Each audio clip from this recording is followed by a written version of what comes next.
Ciao Juventini of the world, my name is Giuseppe, welcome back on the channel. Usually I am the one asking how are you feeling, but today I will answer for myself and I'm feeling fantastically well because today it's Juntoli day. Today, black on white, he will put his signature under the long contract that will see Juntoli staying at Juventus for at least 3 years of contract plus a possible extension of 2 years. So in total, a possible 3 + 2, 5 years of contract. Today, Juntoli should be announced by Juventus officially as Chief of Football, as the Bianconero Chief of Football. And that's a fantastic news because we are opening a new era. And I'm super happy because finally we will be able to show some pictures of Juntoli as a Juventino. Because the last few days, a lot of you were asking, Beppe, Juntoli, but where is he? Where are the pictures? Why has he not been announced? Well, today should be the day.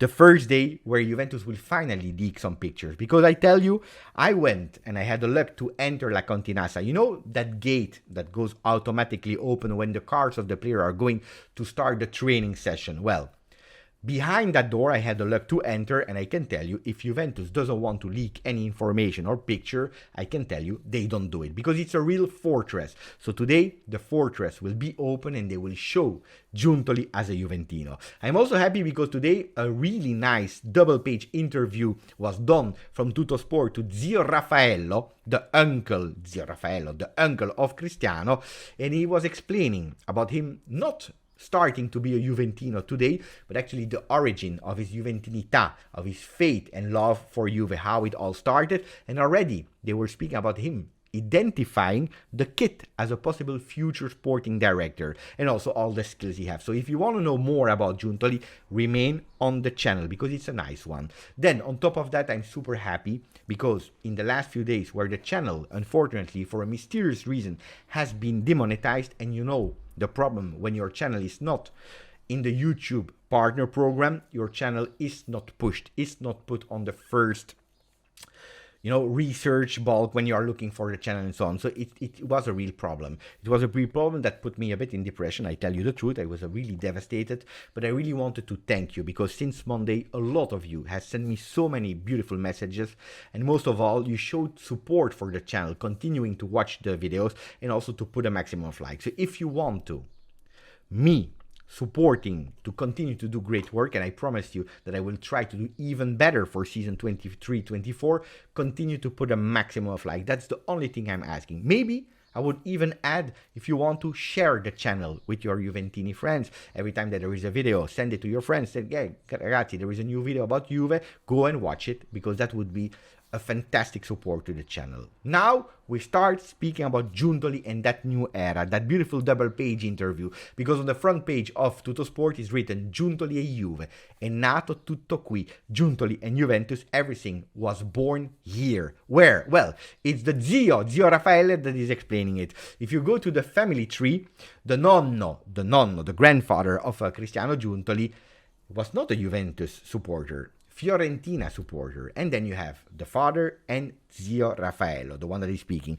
Zio Raffaello, Milanista, supporter of Milan, and he says, in Italy football is crazy. When Milan is playing against one of the teams of Juntoli, Cristiano, I continue to support Milan. I don't care about my nephew. Fantastic. This made me really smile this morning in that interview. But then he's speaking about the fate of Cristiano, that is a Juventino, and saying, he's fulfilling his dream. And also probably the dream of his father that passed away. His father, Tiziano, that had that Juventinità. And in that small town in Italy, in the zona of Firenze, where they were living, where Cristiano was as a kid, the father of Cristiano Giuntoli was a point of reference for the Juventini. Every Juventini at the bar, they were waiting for Tiziano to come and to speak about Juve, to explain them. And they were saying, like Tuttosport back then in the time was the Bible of the Juventini. He was taking the paper, was reading the article, and then explaining a bit what I'm doing here on the channel.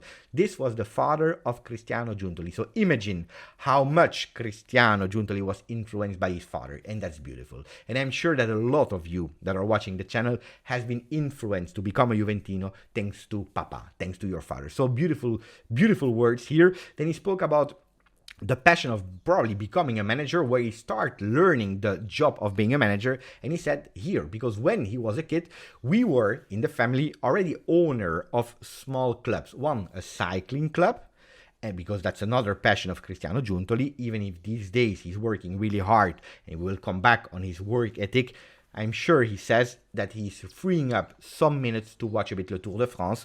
But then he's adding, we also own a really small club for a few years. And we were speaking about so many different things. And we were quite harsh in negotiating players and so on and so on and so on. So he said he was always around and listening to us. And probably he heard about that.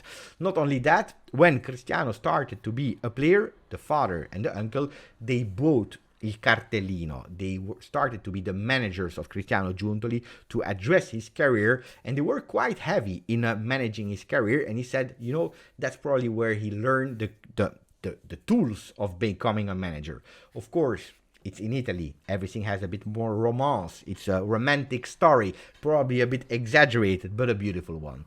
Then he's also explaining about his skills, the skills of Giuntoli, saying, you know, it's a guy that is working 20 hours a day. The mother of Cristiano is a bit stressed at the moment because it's a new journey and so on and so on.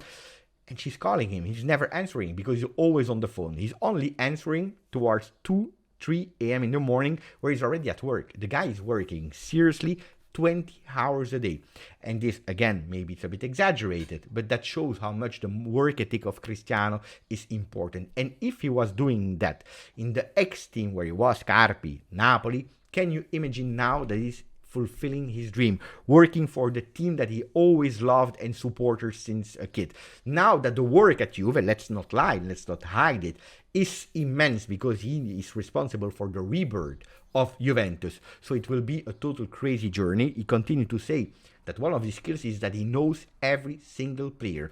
The uncle, Raffaello, was saying, I heard it from Ancelotti personally. I heard it from Spalletti personally. They were saying Cristiano knows every single player. And it's also a human manager in terms of he wants to speak face to face with players that he's dealing with, not only through the phone, but he really wants to speak face to face. Anecdote, small story about Cristiano Giuntoli. When he signed Alan from Udinese to bring him up Napoli, he went there to take him with the car, and he brought him personally from there to Napoli with the car, driving himself. Crazy story. And it's a guy, again, that is not scared to go into conflict, to speak, to take the ear of a player when it's not going well. It's a player that is facing the problems. Ragazzi, the last question that is answered, for him, Napoli is still favorite this year. Not for me it's Inter personally, but let's see how the Mercato will end. But he said he will do well at Juventus. He will need a bit of time, but he will do really well. And that's what we hope for him. On Monday, there should be the first meeting between Juntoli and Max Allegri. On Monday, if I'm not wrong, the 10th, when the medical visit will start for all the players, there could be that first big meeting face-to-face. They already heard themselves over the phone, but this time face-to-face. And one of the big problems or big topics that he will have to handle first is Leonardo Bonucci. Because Leonardo Bonucci, we all know it, we saw it through social media, he really would love to stay at Juventus until the end of the contract, until the end of 2024, then playing that Euro competition. And you know it, if you want to play Euro, you need playing time, so you also want an important role at Juventus. Maybe not anymore as a starter, but at least the first rotational player in that defense. That could be a 3-man or a 4-man defense, but he wants to play. The problem is he's not longer a key player, and the money that he's earning, 6.5 net, which is 13 million euro gross, the club is paying for Bonucci, well, that is going into conflict. He already refused 2 offers from Saudi Arabia, but Juventus made it clear to him, probably already through Juntoli, telling him, Leo, look, with all the respect and all the appreciation and awareness of what you did for Juventus until the past, well, from now on, you are not anymore the first choice in rotational player. Probably Rugani is coming ahead of you. Probably even Dean Huijsen needs some space and will be ahead of you. So if you stay at Juve, you will probably be the 5th or 6th choice in central defense. And that's where Leonardo Bonucci probably starting to think, not appreciating the words that he heard, but maybe starting to think. And Newcastle is on the player because they are preparing a surprise offer for Leonardo Bonucci. We don't know how much salary. We don't know if they will try to negotiate with Juve, but they want him to be there to add him to a team that will play 4 different competitions next year, between the 2 cups in Premier League, between the Championship of Premier League and between the Champions League. They are looking for someone of experience that can enter that really young group. So pay attention to Newcastle. From bianconero to bianconero, it can happen. Corriere dello Sport is now speaking about a possible replacement for Bonucci. Let me know what you think about it. But if Bonucci could possibly leave, we could have possibly an interest for Laporte. Aymeric Laporte, player from Manchester City, that is open to sell him. They are maybe asking towards 30 million euro. Juventus is confident that they can possibly lower that fee, going a bit lower. If Bonucci really leaves, well, Laporte, 29 years old. He just celebrated them in May, so he's really 29, not about to become 30 in a few days. So 29 years old, left foot player that we already analyzed last summer. I tell you, Laporte, for me, if we go towards a four-man defense, is a big, big yes. Do I think it will happen? Not sure. That's a difficult one, especially not today, because first we have to think about other things, about who is leaving, who is coming, and what are the priorities. Gazzetta dello Sport is speaking about Morata that wants to go to Italy, but especially to Milan. But then they are also speaking about Pogba that is a doubt, and if he leaves, then they go for Sergej Milinkovic-Savic. Pogba, since 2 days, we only see a lot of pictures and video about him training really hard, because at the end of the month he wants to be ready. The dates are official. The hours, also the time zone, are official about when Juventus will play against Barcelona. In Italy, in Belgium, in Europe, in that part of Europe, it will be 4:30 a.m. Disaster. But we will wake up and we'll try to watch these games.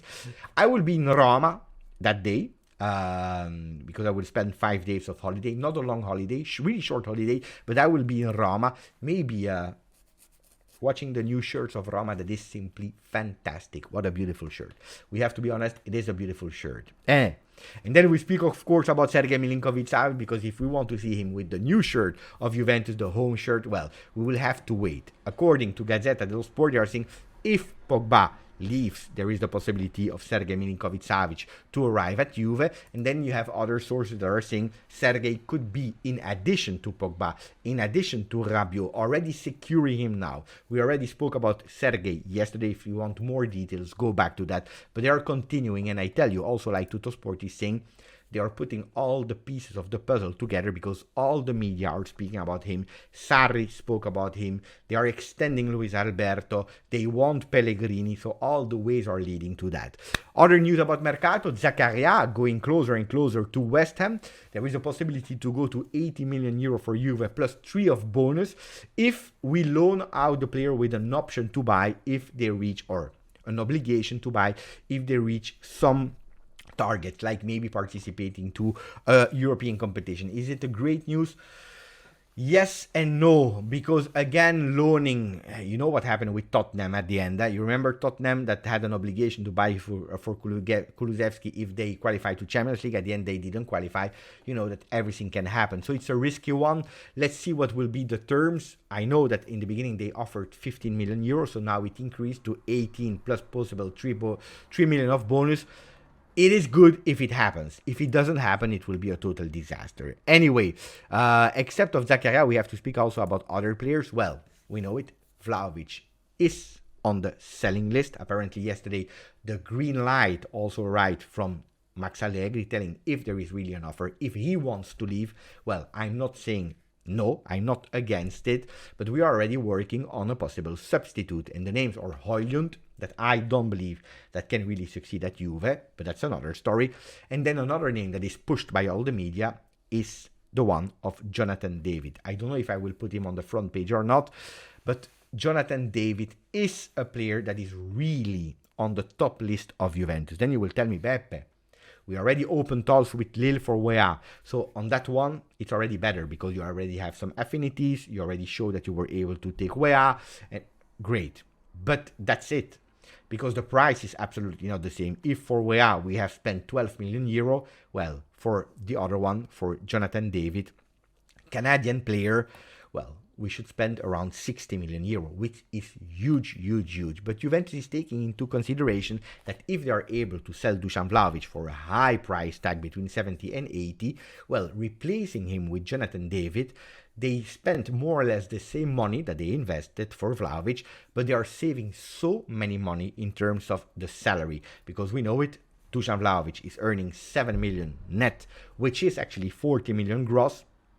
while Jonathan David is on 2 million euro. At Lille, of course, you are increasing it probably to 3.5, 4 million. 4 million, that with il decreto crescita, 4 million becomes 6 million euro. So between 40 million spent for the salary of annual salary of Dusan and 6 million for Jonathan David, ragazzi, if Dusan doesn't want to stay, why not? Let me know what you think about. But the problem, of course, is if you want to buy, you need to sell. And if maybe Zakaria is a bit slowing down and they go with a loan, now we have another problem. If we were nearly sure that Feyenoord would go all in for Mathias Soulé to sign him between 20 and 25 million euro, apparently this morning Di Natale, Mirko, was confirming that they believe that the requests are quite high. And this is what I was always believing, 20-25 million euro for the Argentinian ex-next-gen jewel is a bit high. Well, they are saying maybe it's a bit too high. And now there are teams from Italy like Monza, like Sassuolo that are interested in the player. Ragazzi, that was it for me for the video. If you want to, at 1 p.m. Italian time, I will be live speaking about all the news that we spoke about today on the Purple streaming platform. You know the drill, you know where to find me. And in that case, I will tell you, grazie ragazzi, forza, Juve.